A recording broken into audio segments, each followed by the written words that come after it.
अच्छा बेटा, हमने ना लास्ट क्लास में डिस्कस किया था कि factor affecting on rate of reaction, और इसमें हमने मेन जो पहला फैक्टर पढ़ा था दैट वाज कंसंट्रेशन।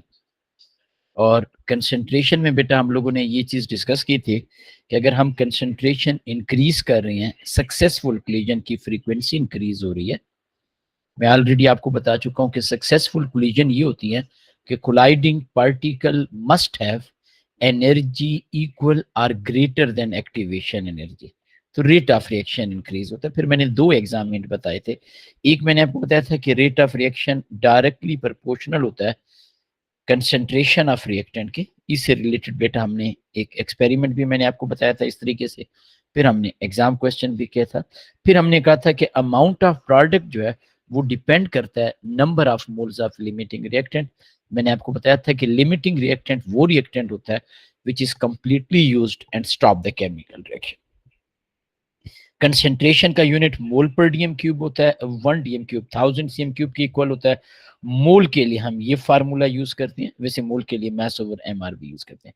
फिर बेटा हमने यहाँ पे कुछ एग्जाम क्वेश्चन किए थे, अगर आप लोगों को याद हो। ये बेटा हमने एग्जाम क्वेश्चन किया था जिसमें हमने कंसेंट्रेशन और इस तरीके से डिफरेंट चीजें। इस वर्कशीट में भी बेटा हमने ये वाला एक एग्जाम क्वेश्चन किया था आपके पास। तो ये सारी की सारी चीजें हमने कंसेंट्रेशन से रिलेटेड पढ़ी थी। अच्छा, बाकी फैक्टर को इतने मुश्किल नहीं है, इंशाल्लाह आज हम इन्हें खत्म करेंगे। इसमें ना एक फैक्टर आ जाता है टेम्परेचर।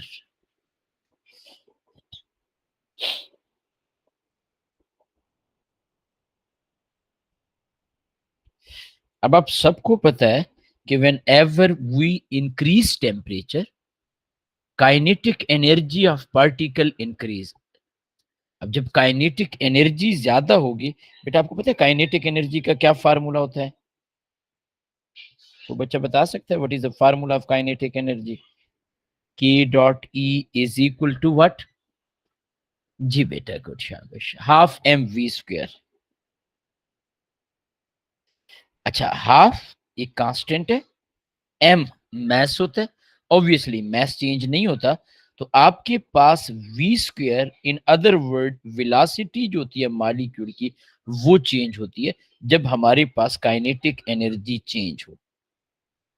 वेलोसिटी चेंज होने से मुराद है कि हमारे पास पार्टिकल की स्पीड, वैसे वेलोसिटी एक स्पेसिफिक स्पीड होती है विच इज डायरेक्शनल क्वांटिटी, लेकिन मैं फिजिक्स नहीं पढ़ा रहा, ना ही मैं उसकी डिटेल में जाना चाहता हूँ। सिंपली हम यहाँ पे कह सकते हैं कि स्पीड इन स्पेसिफिक डायरेक्शन को हम वेलोसिटी कह रहे हैं, बाकी फिजिक्स में अपने डिटेल में पढ़ा होगा। तो अगर हम पार्टिकल की स्पीड बढ़ा रही हैं, वेलोसिटी बढ़ा रही हैं, तो काइनेटिक एनर्जी जो होती है बेटा वो इंक्रीज हो रही है। काइनेटिक एनर्जी इंक्रीज होने से मुराद है हमारे पास सक्सेसफुल कोलिजन इंक्रीज हो रही है। हमने कंसंट्रेशन में कहीं पे भी एनर्जी की बात नहीं की थी, आपने नोट किया? हमने कहीं पे भी कंसंट्रेशन में ये नहीं कहा था कि हमारे पास एनर्जी ऑफ पार्टिकल चेंज हो रही है। यहां पे हम कह रहे हैं कि हमारे पास एनर्जी चेंज हो रही है। कैसे बेटा?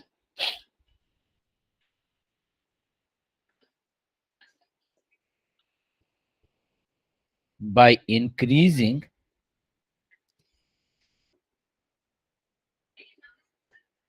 concentration of, sorry, I'm really sorry, concentration हम ऑलरेडी पढ़ चुके हैं, by increasing temperature।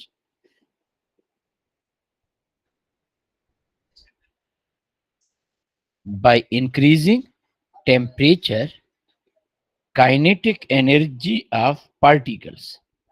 अब बेटा वो पार्टिकल्स आपके पास गैसेस भी हो सकते हैं, वो पार्टिकल आपके पास एक्वस भी हो सकते हैं, यानी उनकी फिजिकल स्टेट के साथ हमारा कोई कंसर्न नहीं। जब भी आप टेम्परेचर इंक्रीज करेंगे तो हमारे पास kinetic energy of particle increase होगी। Kinetic energy of particle increase more. अब ज़ाहिर है जब वेलोसिटी इंक्रीज हो रही है, काइनेटिक एनर्जी मैं आपको बता चुका हूं किसके इक्वल होता है बेटा, यहाँ पे मैं दोबारा भी लिख देता हूँ। काइनेटिक एनर्जी होता है half M V square. Kinetic energy क्या होता है बेटा? Half M v square, v is related with velocity. तो हम बेसिकली काइनेटिक एनर्जी इंक्रीज करने से मुराद है वेलोसिटी ऑफ पार्टिकल। मैंने आपको कहा कि वेलोसिटी स्पीड होती है विच है सम डायरेक्शन, वो इंक्रीज हो रही थी। तो हम कहते हैं कि हमारे पास अब वेलोसिटी या स्पीड ज्यादा होगी तो हमारे पास more frequent effective collisions, effective collision और सक्सेसफुल कोलिजन जो होता है ये बेटा एक ही चीज है, पर यूनिट टाइम। जब हम वेलोसिटी को इंक्रीज कर रहे हैं, काइनेटिक बेसिकली हम टेम्परेचर इंक्रीज कर रहे हैं, काइनेटिक एनर्जी इंक्रीज हो रही है, मीन वेलोसिटी इंक्रीज हो रही है। When there is more velocity it mean हमारे पास more frequency of effective collision, effective collision और successful collision are same thing per unit time. तो ये बेटा आपके पास आ जाता है। एक मिनट, ये आपको नजर प्रॉपरली है इसलिए मैं यहां से हटा देता हूँ जी। तो हम यहाँ पे क्या कहते हैं, rate of reaction is directly proportional to temperature. बल्कि एक मिनट, हम इसे ना डायरेक्टली प्रोपोर्शनल एग्जैक्टली नहीं कह सकते, हम कहते हैं is proportional to temperature. Directly proportional और प्रोपोर्शनल में डिफरेंस बेटा मैं आपको बताता हूं। डायरेक्टली प्रोपोर्शनल से मुराद होता है आपने टेम्परेचर को डबल किया, रेट ऑफ रिएक्शन भी डबल हो गया। आपने टेम्परेचर को 10 टाइम इंक्रीज किया, रेट ऑफ रिएक्शन भी 10 टाइम इंक्रीज हुआ। इन रियलिटी ऐसा नहीं होता। हाँ, रेट ऑफ रिएक्शन इंक्रीज होता है by increase in temperature. There is some sort of relationship, some sort of proportionality, but it's not direct relationship. Reason क्या है बेटा, मैं यहाँ पे लिख भी देता हूं। Normally rise in 10 degree Celsius, rate of reaction becomes double.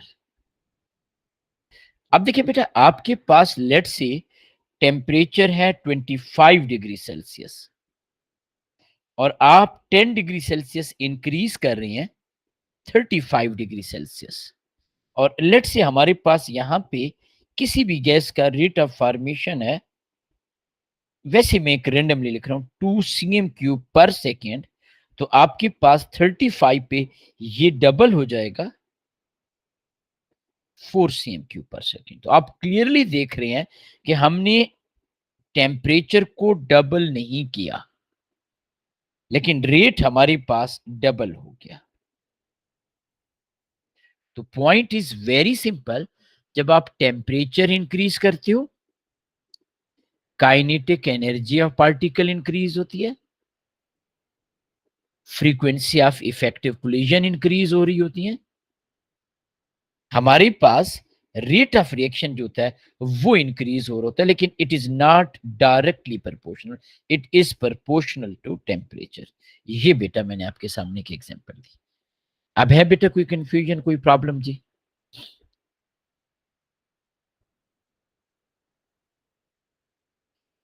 ये बेटा नोट कर लिया आप लोगों ने? अच्छा, अब मैं यहाँ पे ना कुछ एग्जाम हिंट आपको बताऊंगा, फिर हम इसी इन सारी फैक्टर्स को डिटेल में भी इंशाल्लाह ताला और यानी एग्जाम क्वेश्चन के साथ लिंक करके देखेंगे इंशाल्लाह ताला जी।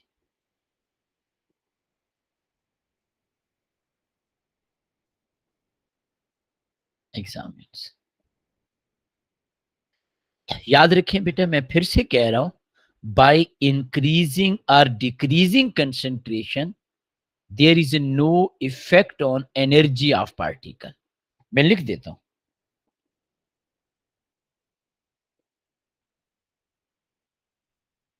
by increasing or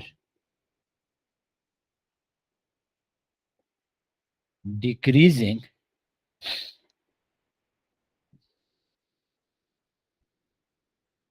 temperature, there is no effect on energy of particles. Energy के ऊपर इसका कोई इफेक्ट नहीं होता कंसंट्रेशन का, हाँ टेम्परेचर का होता है।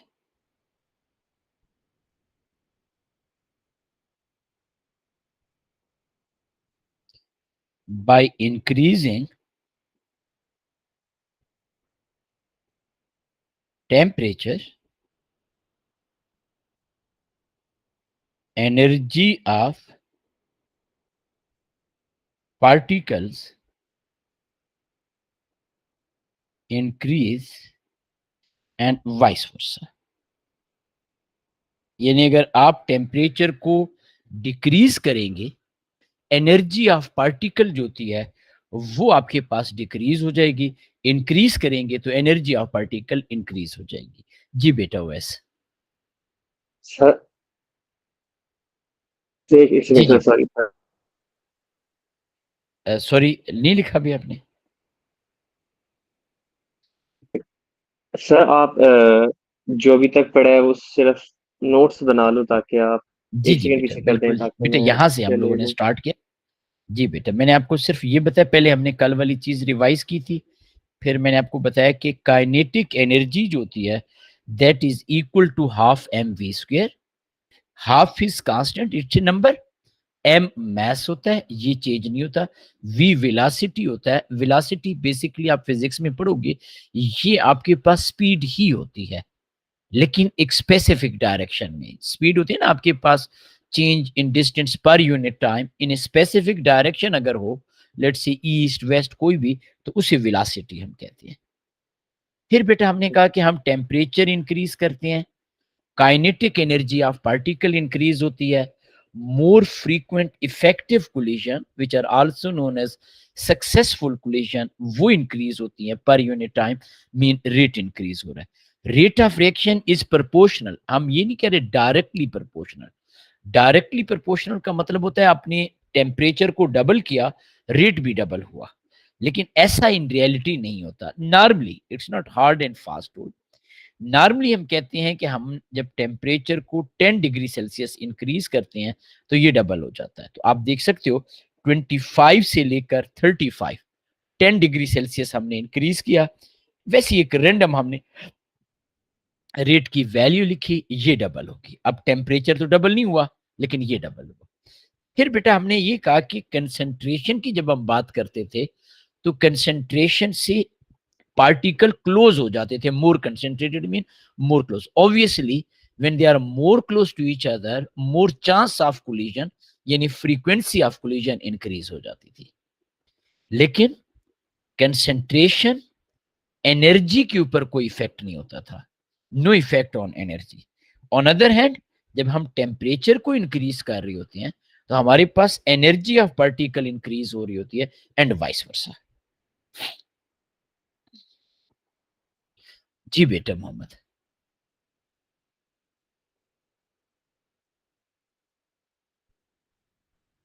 जी बेटा आप कुछ पूछना चाह रही हैं बेटा? सर सॉरी सर, मैं बोल रहा था कि पॉइंट वन में आपने बोला था बाय इंक्रीजिंग और decreasing temperature there is no effect on energy of particles. फिर दूसरे में आपने अच्छा sorry sorry, I am really sorry, मैं बोल कंसंट्रेशन रहा था, आई एम रियली सॉरी बेटा। Concentration, thank you very much, मैं वो बोल कंसंट्रेशन रहा था और मैं उस पर वो लिख दिया दूसरे में बेटा, बिल्कुल जी, थैंक यू बेटा, थैंक यू जी। ये कंसंट्रेशन है बेटा, मैं असल में वो कंटिन्यूसली कर रहा था, दरमियान में थोड़ा सा नेट यहाँ पे वो कर रहा था, लैग कर रहा था, इस वजह से। जी बेटा जी, अब है बेटा कोई कंफ्यूजन? जी ये कंसंट्रेशन, मैंने अभी भी जब आपने शायद और से सुनो, आई सेड कंसंट्रेशन, कंसंट्रेशन का कोई इफेक्ट नहीं होता, टेम्परेचर का इफेक्ट होता है। ठीक हो गया बेटा जी? अब है बेटा कोई कंफ्यूजन, कोई प्रॉब्लम? जी अच्छा, अब बेटा मैं आपको एक चीज और बताता हूं।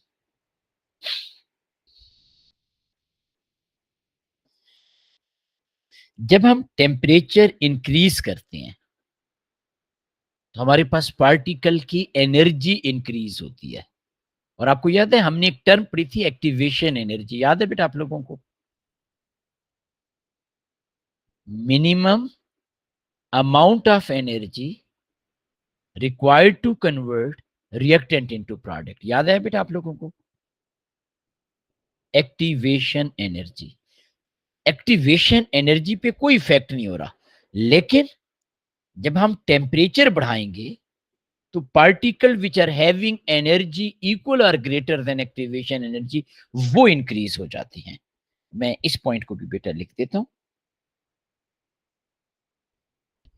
बाज़-औक़ात बच्चे एनर्जी और एक्टिवेशन एनर्जी इनको एक ही चीज समझते हैं। Temperature has no effect on activation energy. पहले तो मैं आप लोगों को पहले भी बता चुका हूं, let me revise this thing. Activation energy mean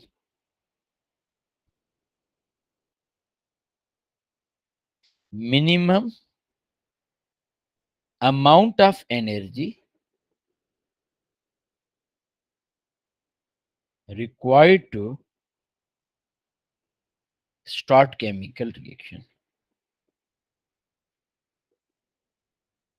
ये बेटा इसको हम कहते हैं एक्टिवेशन एनर्जी, ठीक है। तो हम कहते हैं temperature has what, temperature has no effect on activation energy, लेकिन बट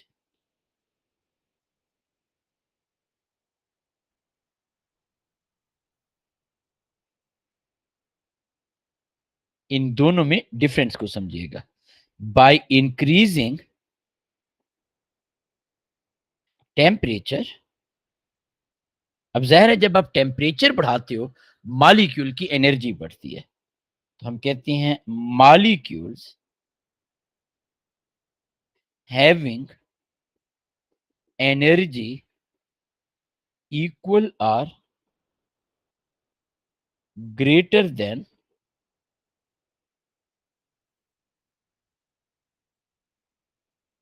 एक्टिवेशन एनर्जी इंक्रीज्ड। क्या मतलब बेटा? हम ये कहते हैं लेट्स से कोई केमिकल रिएक्शन है, किसी भी किस्म का कोई केमिकल रिएक्शन है, उसे 1000 किलो जूल एनर्जी चाहिए। अब उस रिएक्शन को 1000 ही चाहिए होगी, लेकिन जब हम टेम्परेचर बढ़ाएंगे तो जो हमारे पास मॉलिक्यूल हैं जिनकी एनर्जी 1000 के करीब होगी, टेम्परेचर बढ़ाने से वो मॉलिक्यूल का नंबर इंक्रीज हो जाएगा। जब मॉलिक्यूल का नंबर इंक्रीज होगा तो हम कहेंगे कि हमारे पास प्रोडक्ट की अमाउंट इंक्रीज हो गई। अब है बेटा कोई कंफ्यूजन, कोई प्रॉब्लम बेटा? तो एक्टिवेशन एनर्जी अलग चीज है, एनर्जी ऑफ पार्टिकल अलग चीज है। अगर आप लोगों को याद हो ना, मैं यहाँ पे एक ब्लैंक पेज वो कर लेता हूँ ताकि आप लोगों के लिए आसानी हो जाए। ये बेटा मैं रब कर रहा हूँ, ये ऑलरेडी हमने पढ़ा हुआ है चीजें।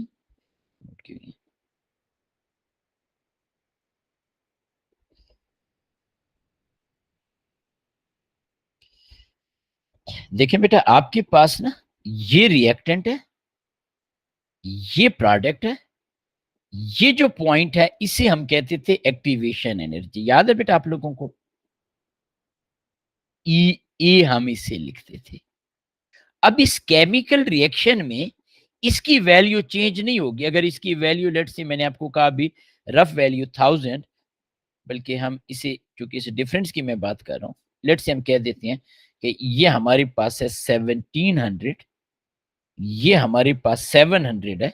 इन दोनों के दरमियान जो डिफरेंस है विच इज एक्टिवेशन वो 1000 किलो जॉल है। तो अब ये वैल्यू चेंज नहीं होगी, लेकिन जब आप टेम्परेचर बढ़ाओगे, जिस तरह पानी है, पानी मैं अज्यूम करता हूं कि 100 डिग्री सेल्सियस, वैसे वाटर को हम एक एग्जांपल के तौर पर ले रहे हैं। ये बेटा आपके पास वाटर है। आप सबको पता है कि जो हाई काइनेटिक एनर्जी के पार्टिकल है वो वेपर में चेंज हो जाते हैं, और वैसे ही हम हाई काइनेटिक एनर्जी को लेट से ऐसे एक्स कह देते हैं। आप सबको पता है जब हम टेम्परेचर बढ़ाएंगे तो वेपर ज्यादा हो जाते हैं। या जब हम टेम्परेचर को 100 डिग्री सेल्सियस तक ले आएंगे तो फाइनली सारा का सारा वाटर जो है वो वेपोरेट हो जाता है। तो इसका मतलब है टेम्परेचर बढ़ाने से इस x की वैल्यू, या अगर मैं इस x को बॉइलिंग पॉइंट ऑफ वाटर कह दूं, तो उसकी वैल्यू चेंज नहीं हो रही।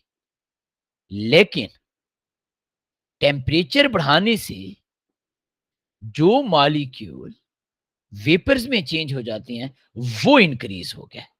अब आपको बात की समझ आई बेटा? यानी activation energy and energy of product different चीजें हैं। तो हम क्या कह रहे हैं? हम कह रहे हैं कि टेम्परेचर बढ़ाने से no effect on activation energy. जिस तरह वाटर 100 डिग्री सेल्सियस पे बॉयल होता है, तो वो वाटर शुरू में 25 पे हो, 35 पे हो या 45 पे, इट्स बॉइलिंग पॉइंट रिमेन 100। लेकिन आप जो टेम्परेचर बढ़ाते जाओगे, आपके पास water molecule changing into vapour बढ़ते जाएंगे। अब है बेटा कोई कंफ्यूजन? वाटर को मैंने ऐसे डेली लाइफ या रफ एग्जांपल के तौर पर लिया बेटा जी। जी बेटा, किसी बच्चे को बेटा कोई कंफ्यूजन, कोई प्रॉब्लम? तो हम क्या कह रहे हैं? हम ये कह रहे हैं कि temperature has what? No effect on activation. अच्छा, मैं आपको ना एक और पॉइंट बता देता हूं, बजाय इसके कि बार बार मैं ये चीजें वो करूं। ये जो भी नंबर है, ये 3rd 4th नंबर आ जाएगा।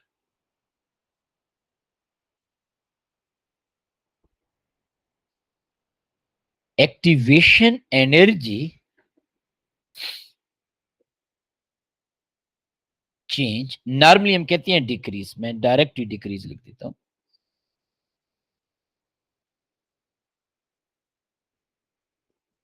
By using catalyst.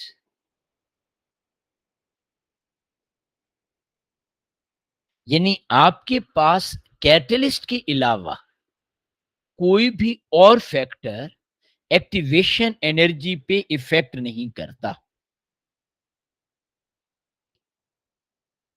कंसंट्रेशन, हमने 4-5 फैक्टर पढ़े थे। दूसरा भी हमने पढ़ा है टेम्परेचर। फिर बेटा मैंने आपको बताया था प्रेशर। फिर बेटा मैंने आपको बताया था सरफेस एरिया। ये सब के सब have no effect on activation energy.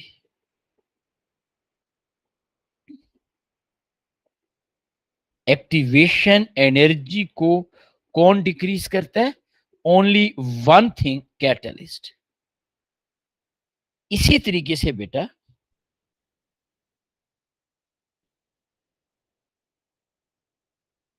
Energy of substance, बेशक आप लिख सकते हो रिएक्टेंट्स, इंक्रीज और डिक्रीज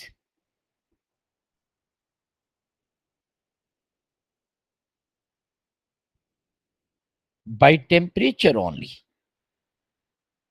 एनर्जी सिर्फ और सिर्फ टेम्परेचर से चेंज होती है। एक्टिवेशन एनर्जी सिर्फ कैटलिस्ट से चेंज होती है। ये बेटा दो बहुत इंपॉर्टेंट इंफॉर्मेशन है। बाजू का बच्चे ने मिक्सअप कर जाते हैं, इसे बेटा आपने मिक्सअप नहीं करना। एनर्जी अलग चीज है, एक्टिवेशन एनर्जी अलग चीज है। एनर्जी टेम्परेचर से चेंज होती है, बाकी कोई भी फैक्टर, इवन कैटलिस्ट, एनर्जी के ऊपर कोई इफेक्ट नहीं करता। और एक्टिवेशन एनर्जी जो होती है बेटा, वो सिर्फ और सिर्फ कैटलिस्ट से होती है बेटा। बाकी कोई भी फैक्टर एक्टिवेशन एनर्जी पे इफेक्ट नहीं करता। अब है बेटा कोई कंफ्यूजन, कोई प्रॉब्लम बेटा? ये बेशक नोट कर लें बेटा आप लोग जी। एनर्जी एंड एक्टिवेशन एनर्जी दोनों क्या है बेटा? डिफरेंट चीजें हैं। ठीक हो गया बेटा?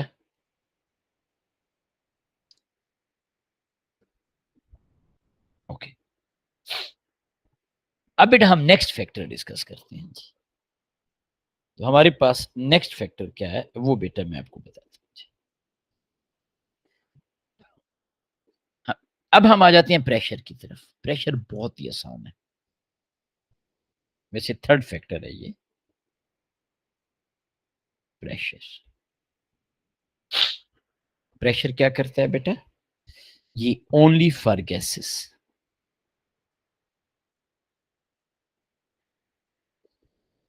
अब आप सबको पता है जब आप प्रेशर इंक्रीज करते हो तो distance between gas molecule decrease होता है, इन अदर वर्ड वॉल्यूम डिक्रीज होता है, और हमारे पास रेट ऑफ रिएक्शन जो होता है बेसिकली कंसेंट्रेशन इंक्रीज होती है, इफेक्टिव कोलिजन इंक्रीज होती है and rate of reaction increase हो गया। यानी प्रेशर इनडायरेक्टली गैसेस में कंसेंट्रेशन को बढ़ा रहा है।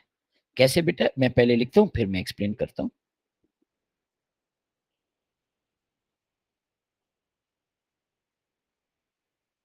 by increasing pressure, distance between gas molecules decrease। आप बेशक इसे यूं भी लिख सकते हैं, वॉल्यूम ऑफ गैस डिक्रीज। अब बेटा ऑब्वियसली जब distance between gas molecule decrease हो रहा है या वॉल्यूम डिक्रीज हो रहा है तो गैस पार्टिकल एक दूसरे के क्लोज आ गए, and when they are close they are having more frequent collision, more effective or successful collision, faster will be rate of reaction। तो आप बेशक यहां पे से थोड़ा सा और आसान कर देते हैं। So concentration of gas increase, क्योंकि कंसेंट्रेशन होता है number of mole per unit volume. Pressure बढ़ाने से मोल पे तो कोई फर्क नहीं पड़ा, वॉल्यूम कम हुआ। So concentration of gas increase,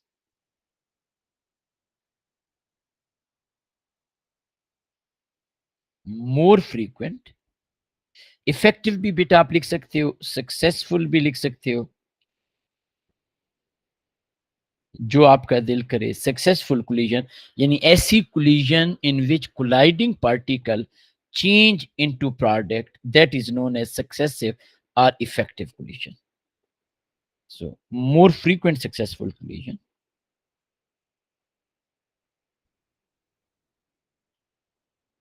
faster will be rate of reaction। ये बेटा हमारे पास आ जाता है प्रेशर का कंसेप्ट। यानी इसमें कुछ भी डिफरेंट नहीं है सवाई इस चीज के कि हम इसे इनडायरेक्टली कंसंट्रेशन के साथ ही लिंक कर रहे हैं। हम कह रहे हैं कि प्रेशर बढ़ा रहे हैं, गैस के मॉलिक्यूल के दरमियान डिस्टेंस कम हो रहा है। जब उनके दरमियान लेस डिस्टेंस होगा, पार्टिकल क्लोज होंगे, तो it will become more concentrated and rest of the things are same बेटा। अगेन बेटा यहां पे भी मैंने आप लोगों को बताया कि हमारे पास कंसंट्रेशन या इनका कोई इफेक्ट नहीं है उसके ऊपर। अच्छा एक चीज और याद रखिएगा, जो अमाउंट ऑफ प्रोडक्ट होती है वो सिर्फ और सिर्फ लिमिटिंग रिएक्टेंट पे डिपेंड करती है। वो आपके पास प्रेशर, टेम्परेचर ये कोई इफेक्ट नहीं करते। मैं यहाँ पे लिख भी देता हूँ बेटा ताकि आपको याद रह जाए।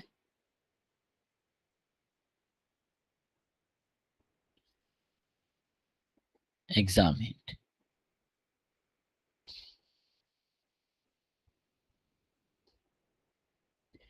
Temperature,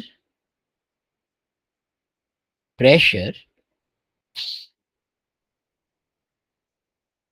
catalyst, surface area have no effect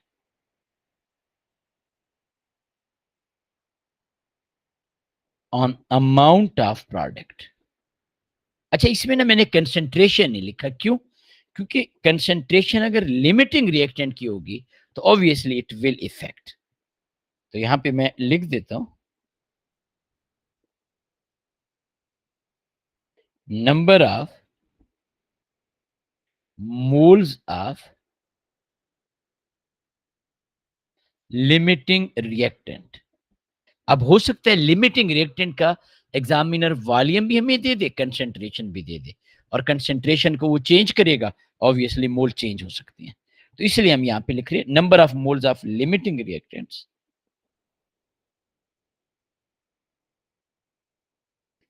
increase are, वो डिपेंड करता है कि आप मोल को इंक्रीज कर रहे हो या डिक्रीज कर रहे हो, डिक्रीज अमाउंट ऑफ प्रोडक्ट। यानी हम सिर्फ और सिर्फ ये कह रहे हैं, ये पॉइंट मैंने पहले आपको ऑलरेडी एक्सप्लेन किया है कि amount of product depends on number of moles of limiting reactant. ये हम ऑलरेडी डिटेल में डिस्कस कर चुके हैं। यहाँ पे बेटा मैंने आप लोगों को बकायदा ये फार्मूला बताया था, बकायदा इसके हमने कुछ क्वेश्चन किए थे। अच्छा वो मैंने हटा दिया। ये बेटा आप देखिएगा, ये इस क्वेश्चन में हमने देखा था, ये क्वेश्चन था बेटा आपके पास। तो इन सारे क्वेश्चंस में हमने इस पॉइंट के ऊपर फोकस किया था कि हमारे पास अमाउंट ऑफ प्रोडक्ट जो होती है वो number of moles of limiting reactant पे डिपेंड करती है। प्रेशर सिर्फ और सिर्फ किसके लिए होता है बेटा? गैसेस के लिए। Why for gases only? क्योंकि गैसेस में ही प्रेशर बढ़ाने से वॉल्यूम कम होता है, और ये हमारे पास आता है बेटा जी। अब बेटा मैं यहाँ पे आपको एक चीज और बता देता हूँ जी।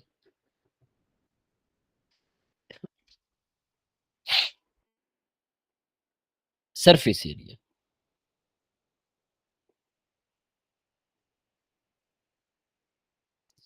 इसे बेटा आप साइज ऑफ पार्टिकल भी कह सकते हो।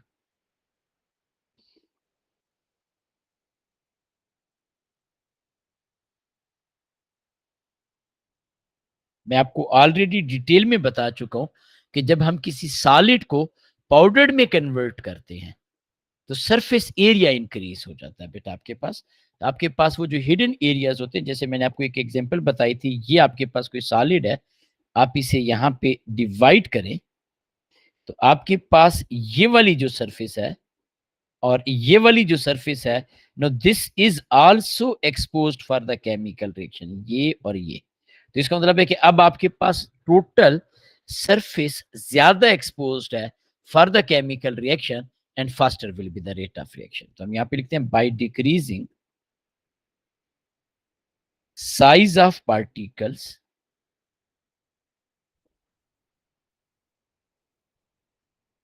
Surface to volume ratio increase, बेशक आप यहां पे यूं भी लिख सकते हो, total surface area increased, so more frequent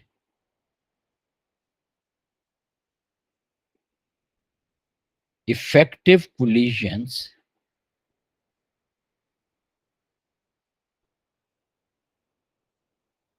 faster will be rate of reaction। ये बेटा हमारे पास आ जाता है कि हमारे पास इफेक्टिव कोलिजन ज्यादा होंगी, रेट ऑफ रिएक्शन फास्टर होगा, एंड ऑल अदर थिंग्स बेटा जी। अब आखिरी फैक्टर है, मैं जल्दी से उसे भी इसलिए बता देता हूं, मैंने आपको कहा कि ये इतना कोई मुश्किल चीजें नहीं है, अब हम डायरेक्ट इनके क्वेश्चंस करेंगे बेटा इंशाअल्लाह ताला जी। तो ये बेटा हमारे पास आ जाता है, ये बेटा नोट कर लिया आप लोगों ने? बेटा कोई स्पीड मेरी ज्यादा तो नहीं है?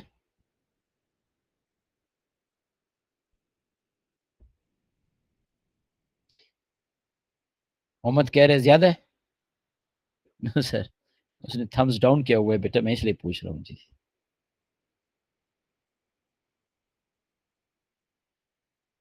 जी जी बेटा बिल्कुल जी, नोट करें बेटा, बिल्कुल कोई कंफ्यूजन है बेटा आप बताएं बेटा जी, अल्लाह ताला आपके लिए आसानियां करे।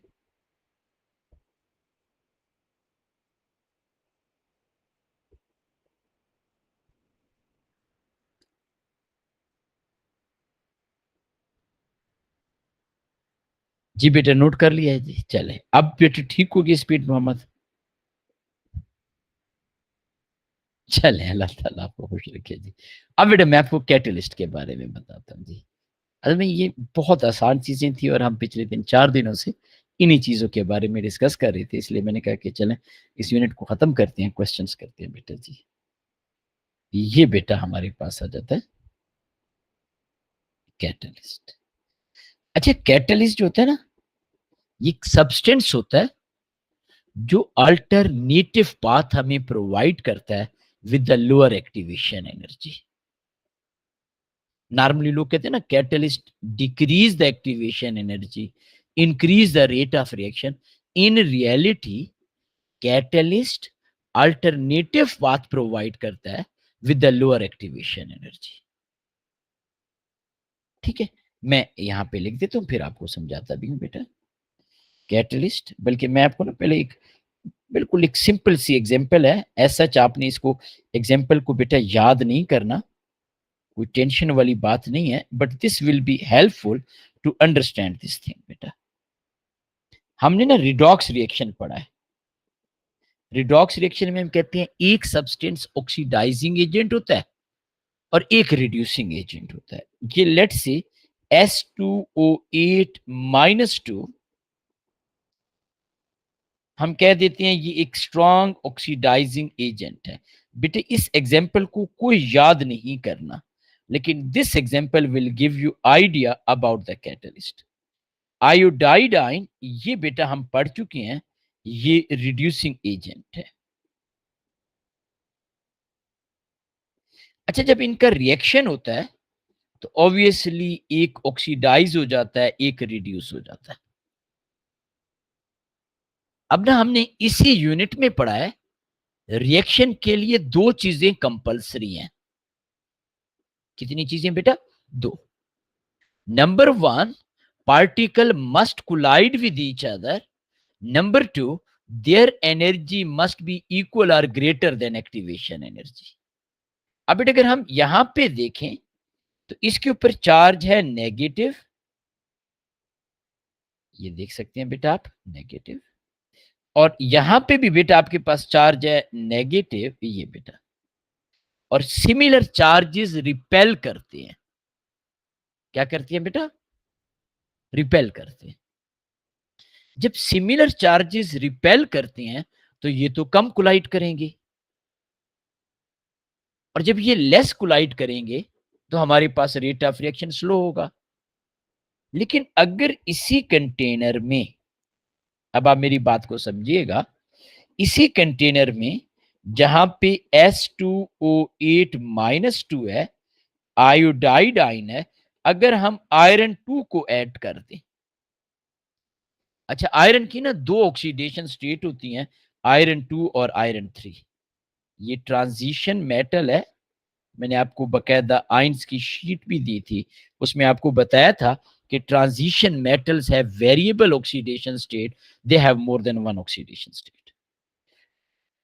अब बेटा आयरन 3 हायर ऑक्सीडेशन स्टेट है, इसका मतलब है आयरन 2 इसमें ऑक्सीडाइज हो सकता है। और S2O8 ऑक्सीडाइजिंग एजेंट है, सिर्फ हमने ये नहीं कहा ऑक्सीडाइजिंग एजेंट है, हम कह रहे हैं स्ट्रॉन्ग ऑक्सीडाइजिंग एजेंट है।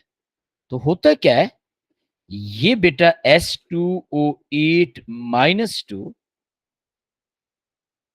ये आयरन आयन के साथ रिएक्ट करता है, 2 आयरन आयन, और ये बेटा आपके पास चेंज हो जाता है SO4 -2 और आयरन 3 पॉजिटिव। यानी चूंकि ये स्ट्रॉन्ग ऑक्सीडाइजिंग एजेंट था तो इसलिए यहां पे इसने ऑक्सीडेशन कर दी। अब बेटा हमने सॉल्यूशन में कहा आयोडाइड एंड रिड्यूसिंग एजेंट, तो ये बेटा आपके पास आयोडाइड आयन ये इसी आयरन 3 पॉजिटिव को दोबारा रिड्यूस कर देते हैं। इसका मतलब ये हुआ कि ये अनचेंज रहा इन ए केमिकल रिएक्शन। तो हम कहते हैं catalyst chemically remain unchanged in the reaction. मैं लिखूंगा BC, catalyst chemically remain unchanged. दूसरे नंबर पे आप अगर गौर से देखें, ये नेगेटिव चार्ज है, ये पॉजिटिव चार्ज है, अपोजिट चार्ज अट्रैक्ट करेंगे, ज्यादा फ्रीक्वेंट कोलिजन। ये देखिएगा मेरे बच्चे, ये नेगेटिव चार्ज है, ये पॉजिटिव है, अपोजिट चार्ज एक दूसरे को अट्रैक्ट करेंगे, faster will be the rate of reaction. यहां पे रेट ऑफ रिएक्शन स्लो था क्योंकि एक दूसरे को रिपेल कर रहे थे, हमें एनर्जी प्रोवाइड करनी पड़ती ताकि ये कोलाइड करें।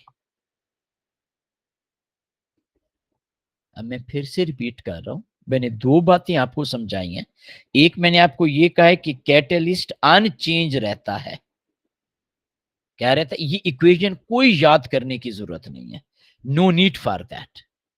दूसरे नंबर पे मैंने आपको ये कहा कि हमारे पास जब भी केमिकल रिएक्शन होता है उसमें दो चीजें कंपलसरी हैं, पार्टिकल आपस में कोलाइड करें और उनकी एनर्जी इक्वल और ग्रेटर देन एक्टिवेशन एनर्जी होनी चाहिए। अब यहां पे इनके ऊपर नेगेटिव चार्ज है, ये रिपेल कर रही हैं दोनों के दोनों।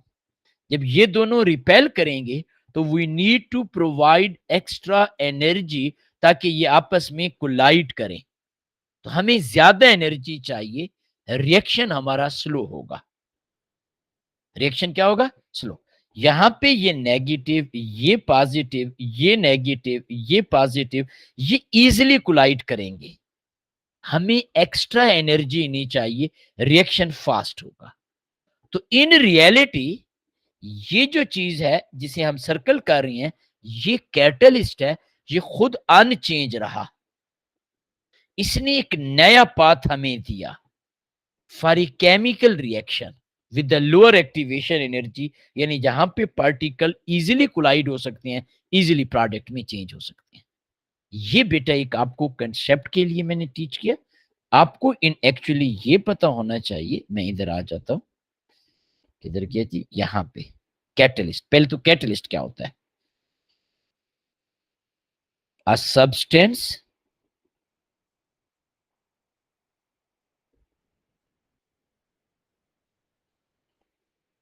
which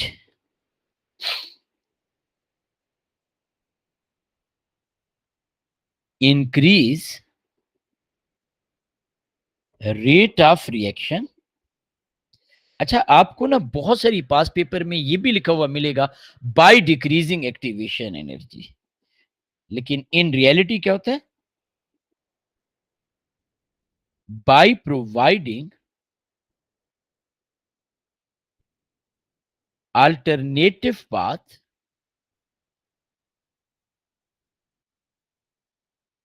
with lower activation energy. मैंने आपको क्या कहा है, आपको बहुत सारी जगहों पे ये लिखा हुआ मिल सकता है, एमसीक्यूज में अगर आ जाए तो आप इसे ठीक कंसिडर करोगे। Catalyst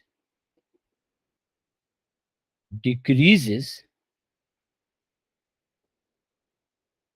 activation energy.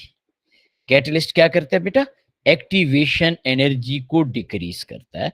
Basically in reality it is providing us alternative path with the lower activation energy. और क्या करता है बेटा, किसको इंक्रीज कर रहा है, रेट को, सॉरी,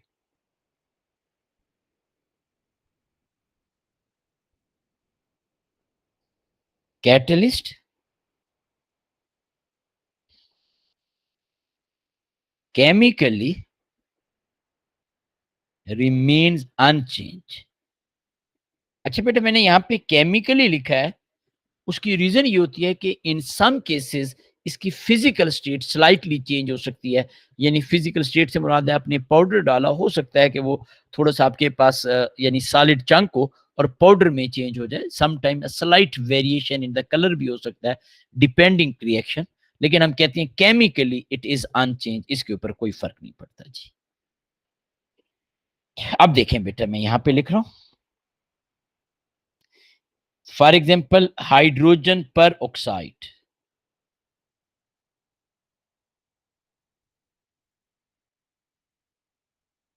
यहां पे बेटा हम MnO2 मैग्नीज सॉलिड कैटलिस्ट के तौर पर यूज कर रहे हैं, और हमारा जो प्रोडक्ट है बेटा वो H2O लिक्विड प्लस बेटा आपके पास ऑक्सीजन गैस। हम क्या कह रहे हैं बेटा, catalyst is a substance which decrease activation energy in actually catalyst change आपके पास reaction path हमें बताता है एक अल्टरनेटिव वे, इसमें हमारे पास वो है जी विद लोअर एक्टिवेशन एनर्जी। ठीक हो गया बेटा। और ये बेटा मैंने आपके सामने एक एग्जांपल लिख दी। अब मैं यहाँ पे छोटी सी चीज और बेटा आपके सामने लिख देता हूँ। ये बेटा नोट कर लिया आप सबने, फिर कोई बच्चा रह ना जाए बेटा।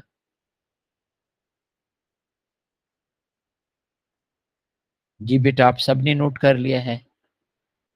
कोई कंफ्यूजन बेटा? गुड, शाबाश, थैंक यू बेटा मोहम्मद। आप वैसे रिएक्शन सबसे ज्यादा देते हैं। ये बेटा मैंने एग्जांपल जो बताई थी इसे रट्टा नहीं लगाना, ये एग्जांपल आपको समझाने के लिए मैंने बताई थी, रट्टा नहीं लगाना बेटा जी। ठीक है। अब बेटा बाकी बच्चे सबने नोट कर लिए, तो अब मैं आपको दो चीजें और बताता हूं। हम यहाँ पे लिख रहे हैं normally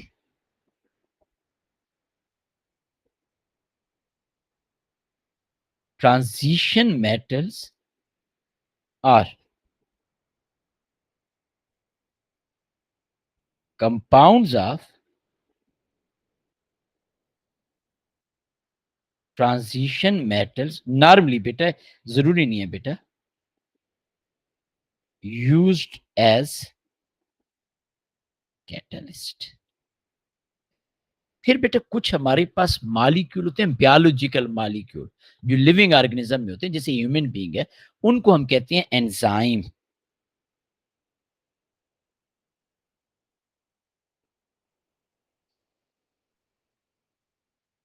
biological catalysts are known as enzyme। और एक चीज बेटा मैंने आपको बताई है, लेट्स सी हम यहाँ पे एनर्जी प्रोफाइल डायग्राम बनाएं। यहां पे हम लिख रहे हैं एनर्जी किलो जॉल पर मोल। यहां पे बेटा हम लिख रहे हैं प्रोग्रेस ऑफ रिएक्शन। ये लेट से हमारे पास विदाउट कैटलिस्ट है। यहां पे मैं लिख देता हूं रिएक्टेंट। यहां पे बेटा मैं लिख रहा हूं प्रोडक्ट। ये आपके पास ई एक्टिवेशन एनर्जी। जब हम कैटलिस्ट यूज करते हैं तो एक्टिवेशन एनर्जी डिक्रीज हो जाता है। ये बेटा आपके पास है रेड कलर से जो मैंने लिखा है, इन प्रेजेंस ऑफ कैटलिस्ट। तो कैटलिस्ट ने क्या किया, मैं इसे रेड कलर से ही मार्क कर देता हूं, एक्टिवेशन एनर्जी को कम कर दिया। इन रियलिटी इसने हमें एक अल्टरनेटिव पाथ प्रोवाइड किया था with a lower activation energy. तो मैं फिर से यहां पे बता देता हूं, नॉर्मली ट्रांजिशन मेटल जैसे आयरन है, निकल है, कुछ भी हो सकता है, और कंपाउंड ऑफ ट्रांजिशन मेटल, जैसे अभी हमने लिखा है मैग्नीज 4 ऑक्साइड, इसे मैग्नीज डाइऑक्साइड भी कहते हैं। ये बेटा हमारे पास कैटलिस्ट के तौर पर यूज होते हैं। बायोलॉजिकल कैटलिस्ट जो होते हैं बेटा उन्हें हम एंजाइम कहते हैं। और ये देखें रिएक्टेंट की एनर्जी सेम थी, प्रोडक्ट की एनर्जी सेम है, दोनों एक ही जगह पे आ रहे हैं। द ओनली थिंग इज, अगर ये आपके पास एक्टिवेशन एनर्जी है, ये जो मैंने येलो कलर से शेड किया, in the presence of catalyst, तो ये वाला आपके पास जो है, सॉरी विदाउट कैटलिस्ट, ये येलो कलर वाला जो ज्यादा है बेटा, ये वाला। तो ये जो हमारे पास ये डार्कर शेड में कर रहा हूं, अब तो ये ग्रीन में चेंज हो गया, ये बेटा in the presence of catalyst है। तो कैटलिस्ट की प्रेजेंस में यहां पे हमने लिखा है एक्टिवेशन एनर्जी डिक्रीज हो जाती है बेटा। ये था बेटा हमारा यूनिट। इसमें कुछ कॉमन एग्जांपल्स हैं, वो मैं आप लोगों को फिर वो भेजूंगा जब हम आगे पढ़ेंगे। हेबर प्रोसेस क्या होता है, कंटेक्ट प्रोसेस क्या होता है, तो वो ऑटोमेटिकली आपको उनके कैटलिस्ट का पता चलता जाएगा। अब है बेटा कोई कंफ्यूजन, कोई प्रॉब्लम जी? थैंक यू बेटा, थैंक यू। मैं यहाँ पे बेटा अब आपको कुछ क्वेश्चन बताता हूँ। हम बिल्कुल फर्स्ट क्वेश्चन से स्टार्ट करते हैं ताकि थोड़ी सी मेरी भी तसल्ली हो जाए, आप लोगों को भी पता चल जाए। सॉरी, इससे भी आगे देखिए बेटा, आपके पास एग्जामिनर कह रहा है in experiment 1 small lump of limestone is added to dilute ethanoic acid at 40 degree Celsius. ये टेम्परेचर हमें बता रहे हैं और यहाँ पे हमें कह रहा है कि स्मॉल लंप है आपके पास वो जी वॉल्यूम ऑफ कार्बन डाइऑक्साइड। ये बेटा एक्सपेरिमेंट 1 आपके पास आ गया। द ग्राफ शो आपके पास over here which graph show the experiment 2। बेटा मेरा पहला क्वेश्चन है एक्सपेरिमेंट नंबर 2 स्लो है या फास्ट है? First question slow. Very good बेटे, शाबाश। कैसे हमें पता चलेगा? लेट से आप यहां पे इस जगह पे एक स्पेसिफिक टाइम इंटरवल पे आप कहते हो कि हम वॉल्यूम ऑफ गैसेस देख लेते हैं। आप क्लियरली देख सकते हो कि आपके पास 2 कम गैस प्रोड्यूस कर रहा है, 1 ज्यादा कर रहा है, तो ये जो 2 है ये हमारे पास स्लो है। अब बेटा ऑप्शन देखें तो 1 जो कि फास्ट है 40 डिग्री पे है, तो क्या 260 पे हो सकता है बेटा? Answer is no. क्यों? क्योंकि टेम्परेचर बढ़ाने से तो रेट बढ़ जाता है, तो 260 पे नहीं हो सकता। अब बेटा आपके पास ए और बी 2 ऑप्शन बच गए। इनमें सरफेस एरिया का फर्क आ गया। एक में वो कह रहा है पाउडर है, एक में कह रहा है लार्ज लंप।